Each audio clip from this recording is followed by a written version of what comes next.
Oh, never.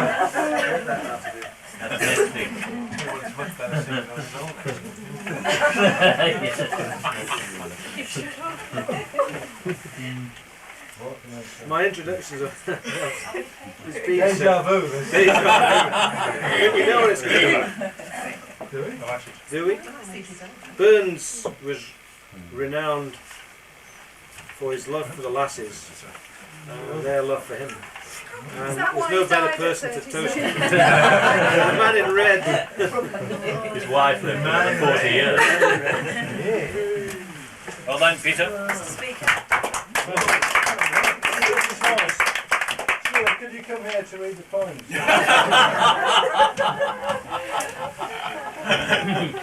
I'm going to speak to the people down this end who haven't understood a word. Right?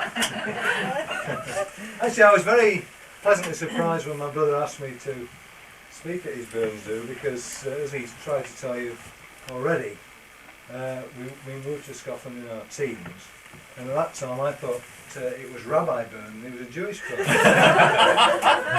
But I suppose he thinks that I've got a wife and two girls, I've got a mother and mother-in-law, I've got to know a bit about the Lassies, and so that's why I'm here today.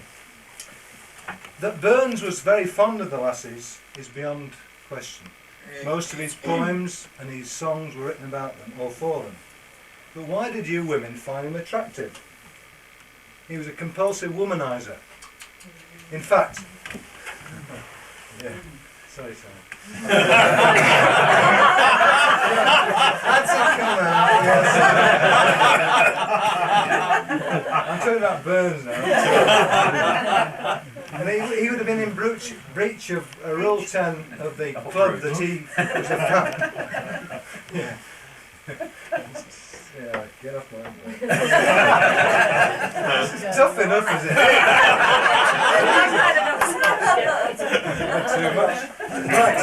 No, he'd have been in breach of Rule 10 of the club which he helped to found, the Bachelors Club in Tarbolton, I think, from the Scots guys here. Because if he wasn't, and I think we get an insight into his attitude towards love in one of his very early poems. And I'll do it myself. And he wrote, hang on, some get foo on love divine, some get foo on brandy, I get foo on pints of brew, it always makes me randy.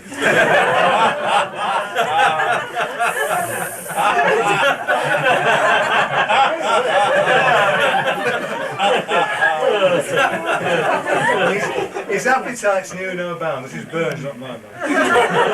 And he was opposed by the church because he brought a new meaning to this term, love thy neighbour. But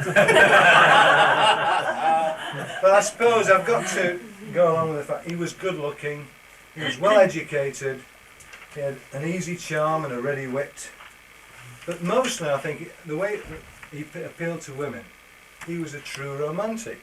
All day long, as my brother said, he sweated in the fields. I mean, that's romantic, isn't it? Then he went home to this bothy where he shared with the labourers. There he wrote most of his poems.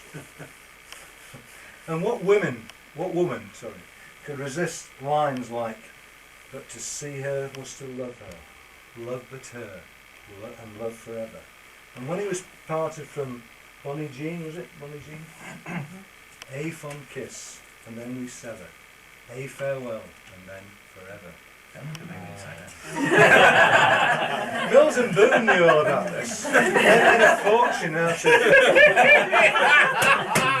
unrequited love, and the challenge that you ladies have of trying to change a rogue male, like Tony, for instance. Gullibility, thy name is woman. If it's in rhyme, everything's possible. I like to illustrate this. A colleague of Sheila's, where she works, she was very conscious of her figure. She had a small bust. So I can say that. But she tried everything, you know. She tried creams, exercise. She'd even sent her way to the mail order things in the papers. Nothing worked. In desperation, she went to Essential mail. Order mail. Come and do in desperation, she went to Dr. Taverner. You've been to Dr. Taverner.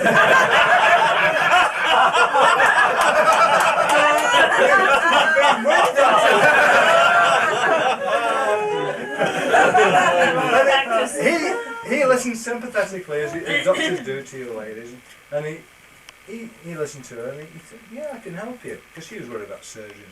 No, wait, it's a question of mind over matter. That's all it is, mind over matter. He says, what you need is something to concentrate your mind. And I'll give you a little rhyme, which I want you to repeat wherever you go. When you're alone. Don't be alone. Ashes to ashes, dust to dust. I would like a larger bus. So she went to her, she was relieved, because she's a funny girl. When she was alone in the kitchen, in the bathroom in Tesco, ashes to ashes. And one day, she thought she was alone at the bus stop. You can do She's it. at the bus stop. Yeah, it says Or a bus stop. She's at the bus stop, so she was alone. Everyone So else. she started ashes to ashes, dust to dust, and there was a tap on her shoulder. So startled, she spun round. And she looked round, there was a young chap smiling at her.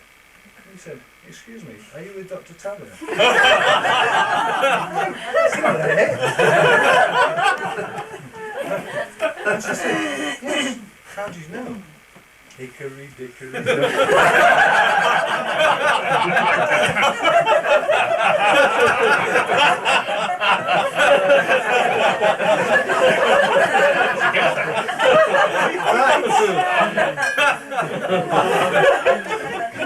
And you were with Dr. Taverner?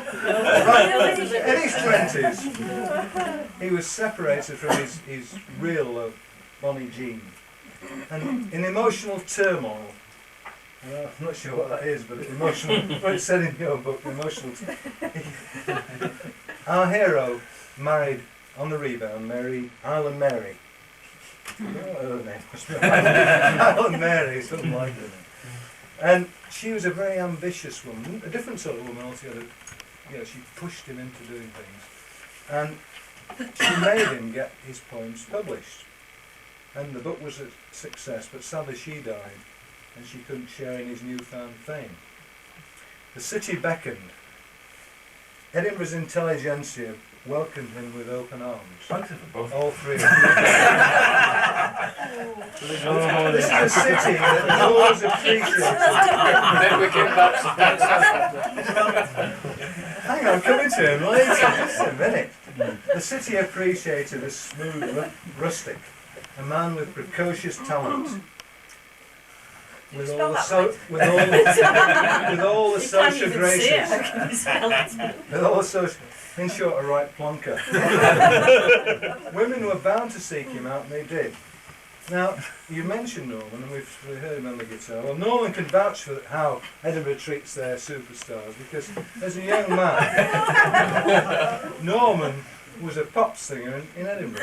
He was with a group, I think it was called the Bay City High Rollers. He had many songs that drove the fans wild, but his favourite, I think I might say this name, was Bebop a Blooper, I'm in Booper.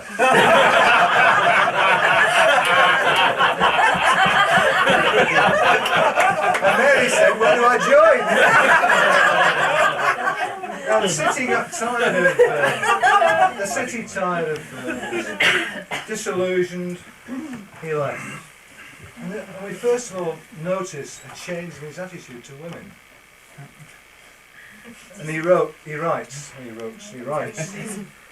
true it is, she had one failing, had a woman ever less. He returned to Ayrshire, where he married his first love, Jean, is it? Bonnie Jean. And he had two illegitimate children. He ended up with 4 children. So he must have had some. Norman.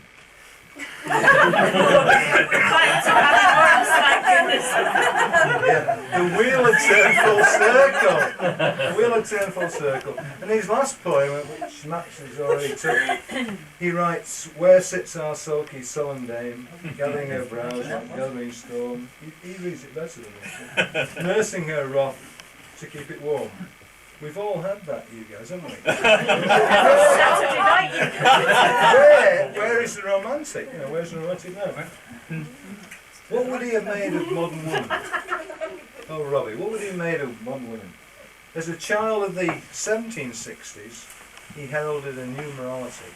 And it's funny that 200 years later, probably most of us here were part of the 1960 generation that's changed the world. His chauvinism today would have received short thrift from the post-feminist woman.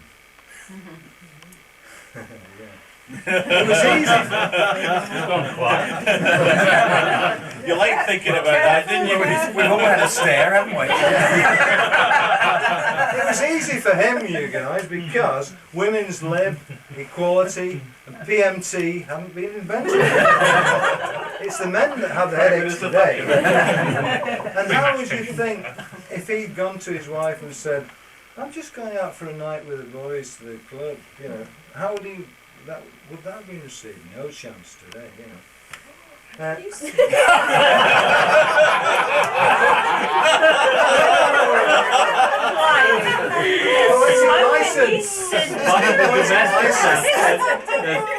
I'm talking to them down there. And also the golfing weekend. Not many people know this, but Burns, of course, was quite a keen golfer. Well, he ought to have been. He lived near one of the finest golf courses in Scotland at True. And I was up on business there a few years ago. Just a short walk. Not far. Yeah, that's right. I was up on business there. He wasn't with me actually, it was just as well. But I was on business and I got a bit of spare time when the clubs were in the car. Bit of spare. That was some time for As well. No, Tony's a spare man. I was looking for a game of golf. So I went along to True and I thought I'd try and play around. So,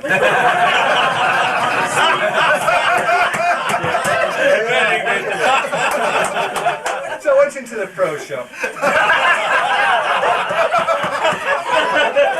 Everyone will win.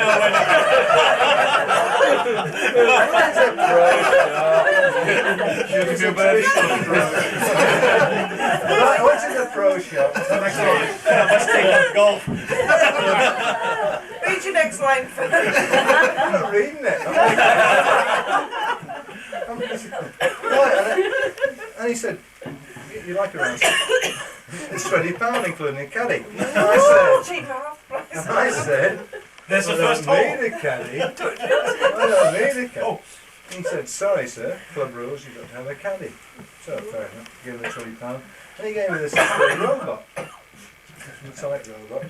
And he said, "Put your clubs in the hole at the back, sir, and the robot will take you to the first tee." So sure enough, the robot takes me to the first tee. At the first tee I pull out the driver.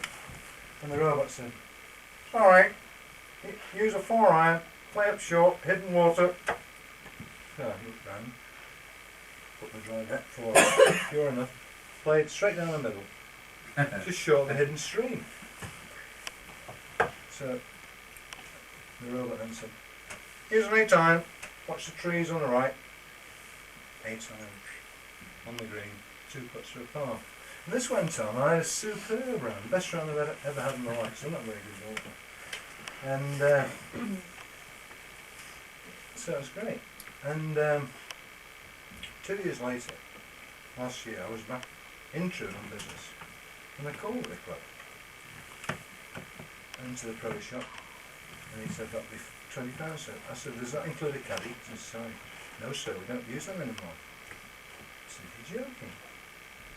I said, "No sir." I said, "Why not?" He said, "Well, we have an annual pro-am contest here. All the stars come. Seve, Sandy Lyle, Mickey Fowler, they all come here." And so last year, it was a beautiful day. The sun was, there wasn't a cloud in the sky, big crowd. And the trouble was, the sun was shining off the robots. and the stars couldn't see, they were blinded. Seve walked off after 3 holes. Sandy Lyle shot an 89, Farlow was shanking the ball all over the place, lost 3 balls in 100. And afterwards, they were so uptight in the committee of our town saying, how can we perform in conditions like this? The crowds paid good money to see us. We had to get rid of them. I said, well, surely you could have done something. And he said, we did. No, sir. He said, well, you could have painted them black. So we tried that, sir. Well, what happened? He said, well, things started going missing from the locker room. And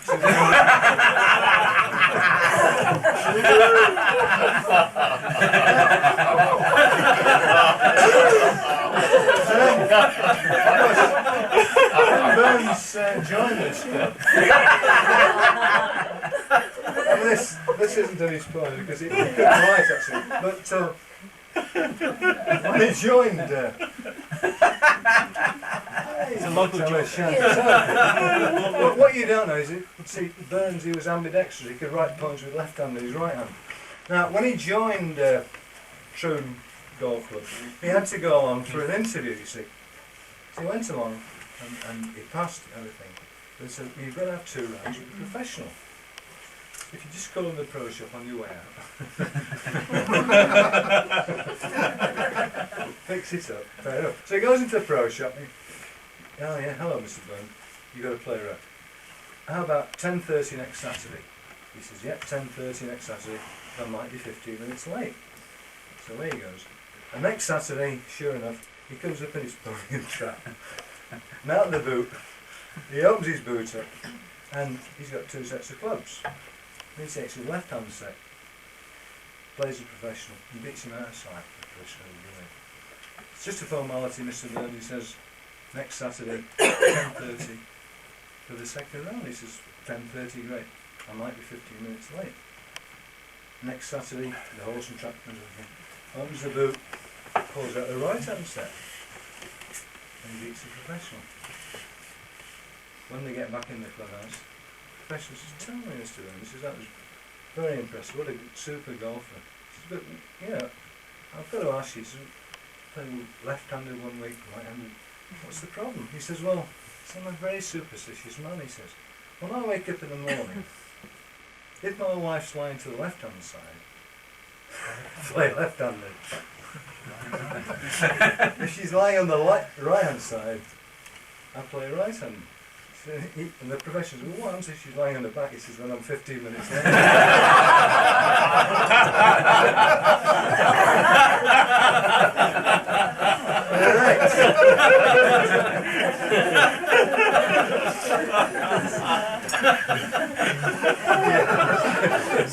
Right. Now, what if he had lived today? That's from Burns. If it's 15 Not my brother minutes. Burns. With his songs and his poems, it's my belief that he wouldn't have been bothered with women at all. He'd have been a gay. A latter day gender bender like Boy George. And in fact, when he was like, they hadn't come out of the closet yet, had they? But in Tam O'Shanter, as Max was read, I think he tries to bemoan the fact because he says, oh Tam, had they been queens? That's mischievous speculation on my part. What is known is he was a great poet. He was ahead of his time, and with his social he was ahead of his time with his social satire. Yeah, his life was shaped by women, and it was shared by women. He loved them, but most important of all, he respected them. In the end, he had what no man should be without, the love of a good woman. Gentlemen, I'd ask you now to rise and join me and tell us the Lassies!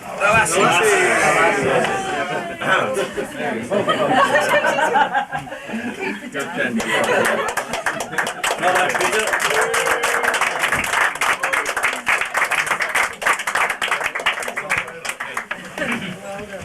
I've got to be back in Lappins by Monday morning. Excellent. I've got to